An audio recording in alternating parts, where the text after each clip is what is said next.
Hello दोस्तों, क्या हाल चाल। मैं भी बुलराम शर्मा एक बार फिर आप लोगों का स्वागत करता हूं आपके अपने इस प्यारे से परिवार द एनवाई में। दोस्तों, आशा है आप बहुत अच्छे होंगे और जितनी भी चीज़ें मैंने आपको पढ़ाई, जितने भी टॉपिक्स मैंने आप तक कंप्लीट कराए हैं, आपको बहुत अच्छे से तैयार हो गए होंगे। ठीक है, ऐसा मैं मान करके चल रहा हूं कि पिछले लास्ट 6 क्लासेस में मैंने आपको जितना भी वर्क कराया है वो सब आपके टिप्स पर होगा। ठीक है, चले।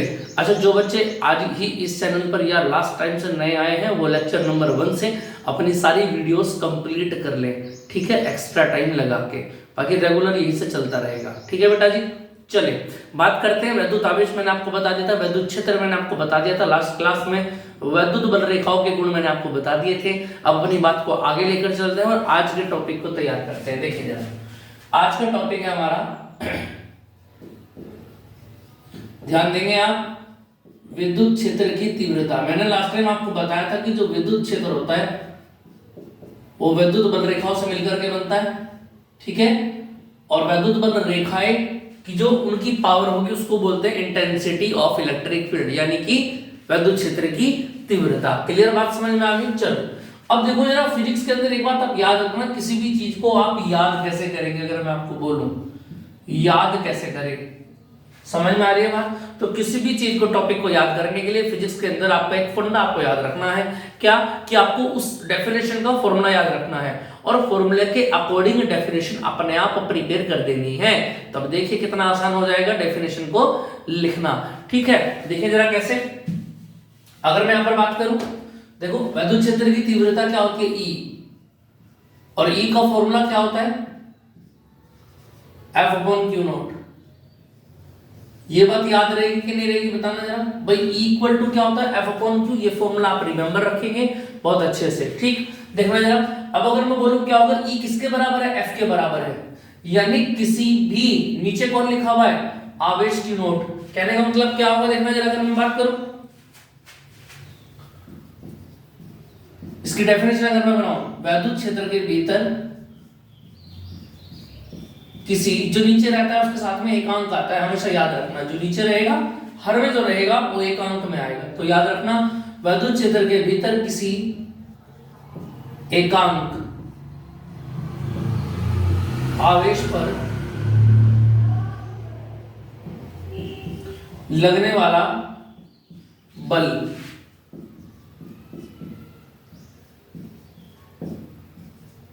उस वैद्युत क्षेत्र की क्या कहलाता है, तीव्रता कहलाता है। आ रही है बात समझ में कि नहीं आ रही, तीव्रता कहलाता है। क्लियर बात समझ में आ गई। और ये क्या है, याद रखना, यह एक सदिश राशि है, यानी कहीं पर भी अगर आपको परिणाम निकालना होगा तो क्या करना होगा, आपको वहां उसकी दिशा पता होनी चाहिए। क्लियर बात समझ में आ गई। ठीक है, अच्छा अब अगर मैं इसके मात्रक की बात करूं तो यहां से क्या बन जाएगा मात्रक, देखना जरा, E बराबर एफ अपॉन क्यू, और बताओ इसका मात्रक कितना होता है, न्यूटन, और अपॉन में क्या आ गया, कूलम, न्यूटन पर कूलम। क्लियर है बात, न्यूटन पर कूलम। समझ में आ गई बात, इस यूनिट को आप ध्यान रखेंगे। और अगर मैं बात करूं क्या, डायमेंशन फॉर्मूले की, यानी कि V में सूत्र क्या होगा बेटा जी इसका, देखना जरा। E बराबर क्या बनेगा, F को बोलो क्या लिखेंगे, F का कितना होता है, ml। देखो इसका वो देखो, F अपॉन Q, Q की जगह क्या लिखेंगे, IT, और F को बोलो कितना बनेगा, mlt माइनस 2। क्लियर है, और I का कितना आ गया, एम्पियर, और T का कितना आ गया, समय। यानी कहने का मतलब है E बराबर कितना हो जाएगा, देखो ml, T कितना है, पावर यहाँ पे कितनी है, 1 है, ऊपर जाके -1 हो जाएगी, तो T की पावर -3 और A की पावर -1। क्लियर बात समझ में आई कि नहीं आई। ये वैल्यू किसकी हो जाती है, E की वैल्यू हो जाती है। क्लियर बात समझ में आ गई। यहाँ तक कोई दिक्कत तो नहीं है किसी को भी, किसी भी तरह की कोई दिक्कत। ठीक है, चलो अब यहां से आप एक की पॉइंट डालेंगे। अब ये की पॉइंट क्या होगा, देखें जरा। अब एक की पॉइंट क्या होता है, मैंने भी आपको बताया कि वेक्टर ई जो है वो क्या है, वैद्युत क्षेत्र की तीव्रता है, सदिश राशि है, तो उसकी दिशा भी जरूर होगी। यानी कहने का मतलब है दोस्तों क्या, देखो अब जिस बिंदु पर भी इसको नोट करके लिख लेंगे। जिस बिंदु पर वेक्टर ई की दिशा ज्ञात करनी होती है,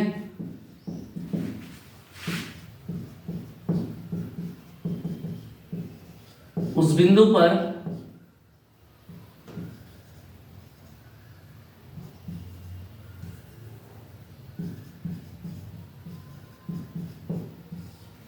परीक्षण धनावेश रख देते हैं। अतः जो दिशा धनावेश की होगी वही दिशा वेक्टर ई की होगी। इतनी बात समझ में आ गई आपको?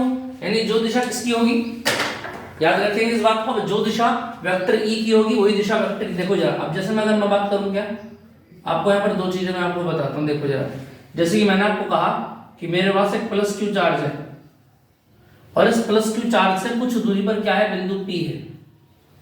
इस बिंदु पी पर वेक्टर ई की दिशा आपको निकालनी है। समझ में आ गई बात? तो याद रखना मैंने क्या बताया, जिस बिंदु पर दिशा निकालनी है वहां पर क्या रख के देखेंगे आप, वहां पर क्या रख के देखेंगे, अपनी तरफ से परीक्षण धनावेश क्यू नोट रख के देखेंगे। समझ में आई बात? अब हमको पता है क्या कि समान आवेश एक दूसरे को क्या करते हैं, क्या इसको अपने पास बुलाएगा? नहीं। अरे एक जैसे है ना, समझ में आ गई बात है नहीं? अरे एक जैसे क्या होते हैं, पास पास तो आते नहीं, दूर दूर जाते है ना। चलो, तो ये प्लस वाला प्लस को क्या करेगा, अपने से दूर करेगा, ये लो जी। और यही दिशा किसकी होगी, वेक्टर ई की दिशा होगी। क्लियर है? अब इसके जगह अगर माइनस आवेश आ जाए तो क्या होगा? बहुत सिंपल सी बातें हैं, समझने आनी चाहिए बस आपको। रखेंगे हम अपना क्यू नॉट ही, देखो माइनस वाला प्लस को अपने पास बुला लेगा, ये लो जी। तो वेक्टर ई की दिशा क्या आ गई, इधर को आ गई, और ऊपर वाले में बाहर चले जाएगी। यानी कहने का मतलब है दो समान आवेश हैं तो उनके द्वारा जो उत्पन्न विद्युत क्षेत्र होगा वो कहाँ होगा, बाहर होगा। और अगर विपरीत आवेश है तो उनका कहाँ होगा, विद्युत क्षेत्र भीतर होगा। अब यहां से एक बात आपको समझ में आ जाती है क्या, कि अगर आपको सीधा ई की वैल्यू निकालनी हो तो ई बराबर एफ अपॉन क्यू आप फॉर्मूला लगा देंगे। समझ में आ गई बात? चलो, अब दूसरा कॉन्सेप्ट हमारा, इसका स्क्रीनशॉट लेना चाहे तो आप स्क्रीनशॉट ले सकते हैं, बाकी फिर इस आगे की बातें मैं आपको बताता हूं। क्लियर है इतनी बात? चलो जी, देखिए जरा,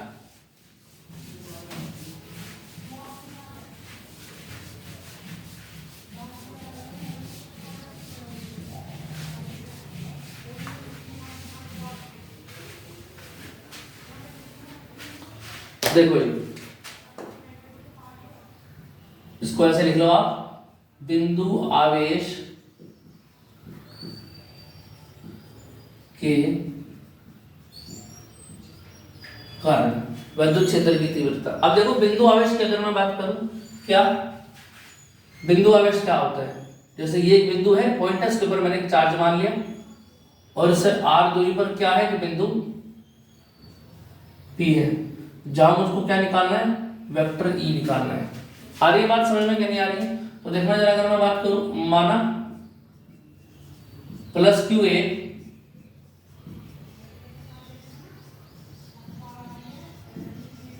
बिंदु आवेश है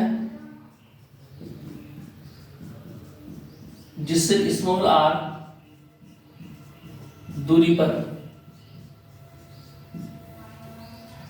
एक बिंदु P है जहां वेक्टर E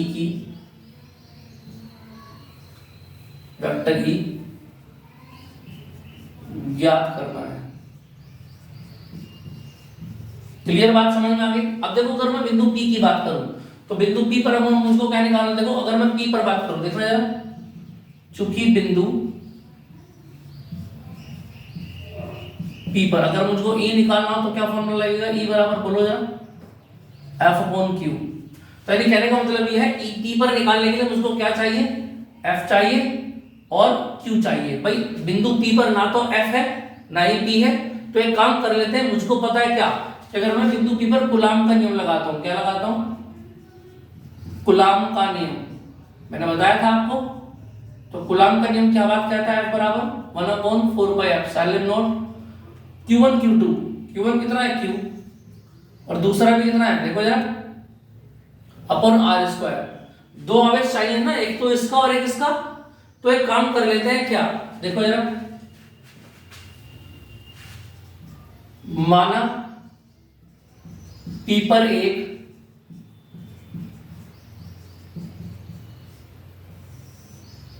परीक्षण आवेश Q0 रखा है। कौन सा आवेश ले लिया आपने, Q0 ले लिया, तो देखना जरा Q1 ये आ गया और Q0 आ जाएगा अपॉन आर स्क्वायर। ये फॉर्मूला किसका आ गया, F का आ गया। अब अगर मैं बिंदु P पर बात करता हूं तो देखना जरा भाई, बिंदु P अगर P की बात करता हूं तो P पर आवेश कितना है Q0, तो यहां पर भी क्या आ जाएगा Q0 आ जाएगा। बोलो जरा आएगा क्या नहीं आएगा,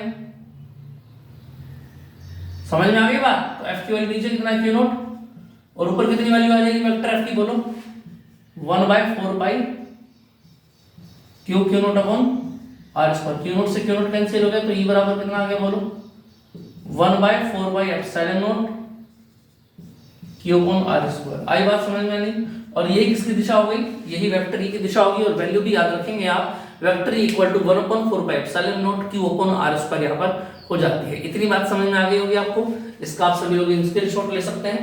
तो यानी वेक्टर E निकालने के दो तरीके आप लोगों के पास अब हो जाते हैं। दोस्तों बात करें पहले पॉइंट की, तो E बराबर F अपॉन Q कब लगाएंगे आप, जब आपको F और Q की वैल्यू डायरेक्ट दे रखी हो।